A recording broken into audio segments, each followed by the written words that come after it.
Alors, je vais peut-être, compte tenu de l'heure tardive, donner directement la parole à la salle pour quelques questions.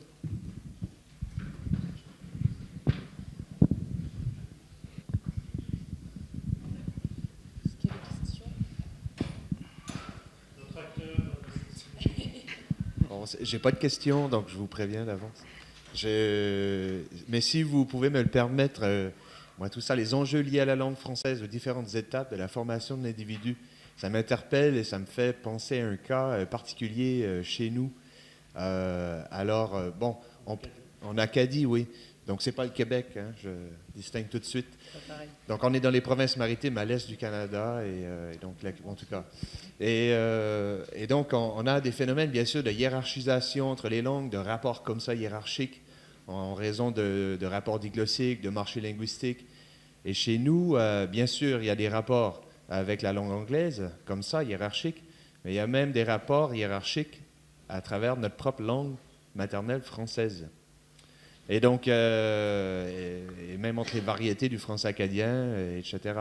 Et ça me fait penser à un projet pilote qui a très bien fonctionné et qui a continué maintenant, dans 3 écoles chez les élèves, 3 écoles du sud-est de la province du Nouveau-Brunswick, où il y a une variété du parler français acadien, qu'on nomme le chiac.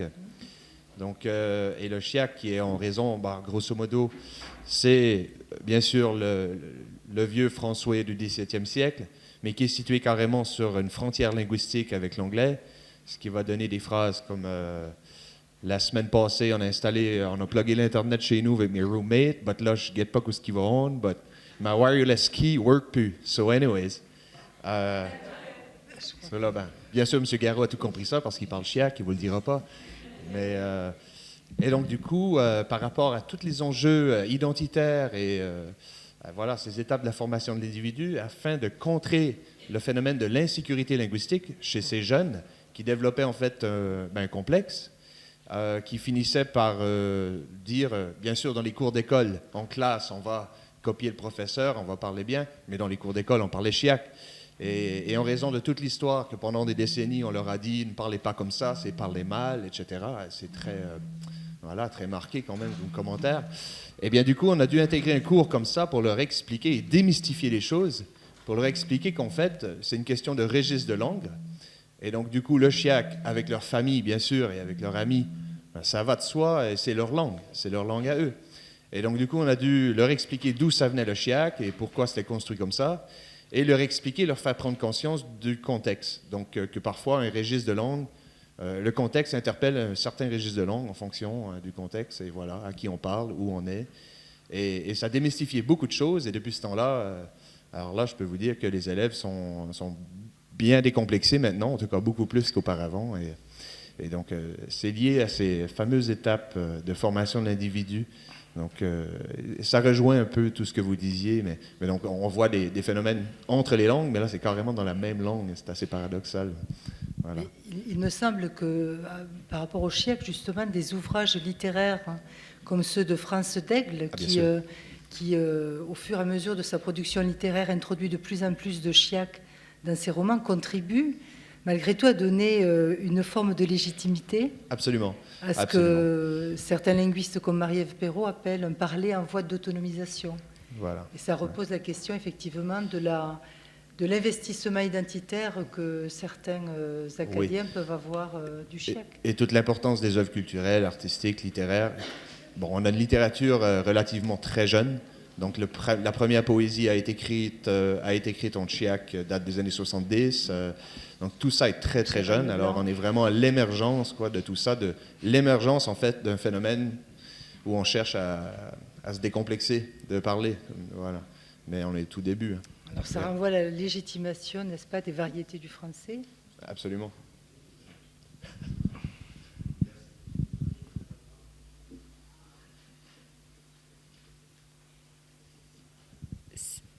Si... Ah.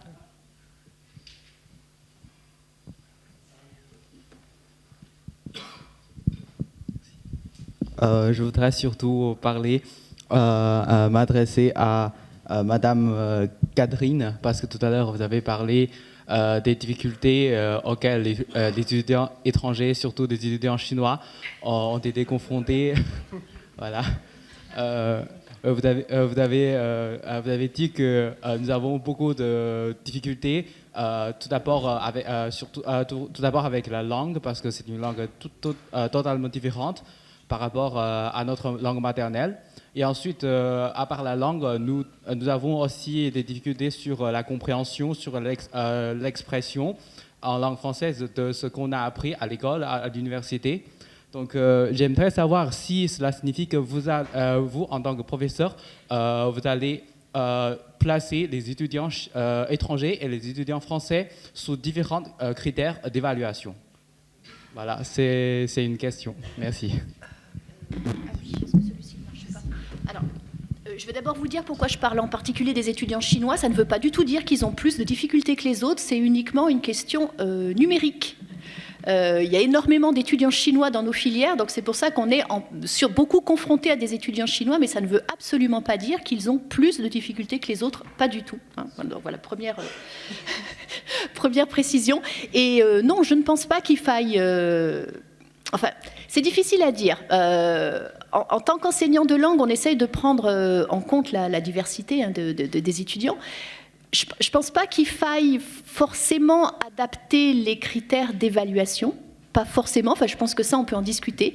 Mais il est clair que nous, en tant qu'enseignants de langue, on sait très bien qu'on ne peut pas travailler seul et que, quels que soient les efforts que nous, on peut faire pour former ces étudiants-là, tant que les enseignants de discipline ne prendront pas en compte le fait qu'ils peuvent avoir dans leur amphi une proportion très importante d'étudiants étrangers, on n'y arrivera pas non plus.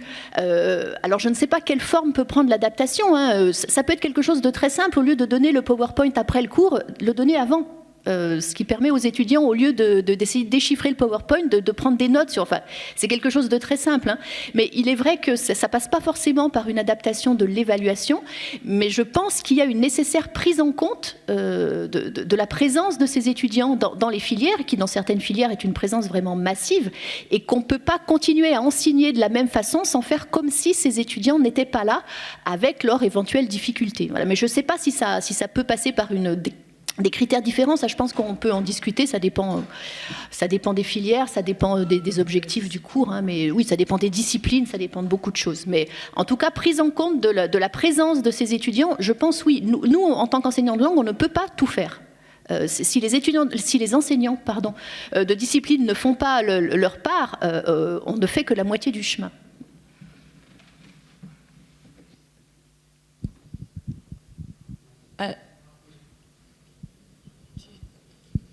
Alors, s'il n'y a plus de questions, moi, je voulais juste apporter un tout petit témoignage pour je parle donc de la caravane des 10 mots, mais Olivier, qui est à côté de moi, est très bien placé, pour témoigner un peu du projet qu'on mène ensemble, justement, de sensibilisation à la francophonie et à la diversité culturelle auprès des classes de primaire et dans le collège, pour justement...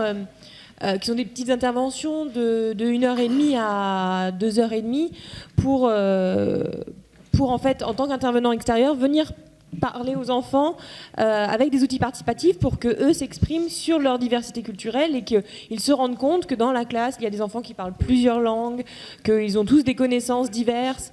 Et ce qu'on a remarqué, c'est que les professeurs sont souvent surpris finalement de la richesse de leur classe parce que on connaît le travail des professeurs des écoles, ils sont très pris et c'est parfois difficile de connaître toutes les familles et de se rendre compte de vraiment du quotidien de chaque enfant, et que c'est des outils qui leur ont permis de se rendre compte justement qu'il y a des enfants qui parlent plusieurs langues à la maison, qui parlent différentes langues, et c'est étonnant comme ils ont accueilli comme ils ont beaucoup apprécié les outils qui leur permettaient justement de connaître leur classe. Et c'est vrai que ça pose des questions sur la formation des profs et leur façon d'appréhender la diversité culturelle et linguistique avec laquelle ils ne sont pas toujours à l'aise.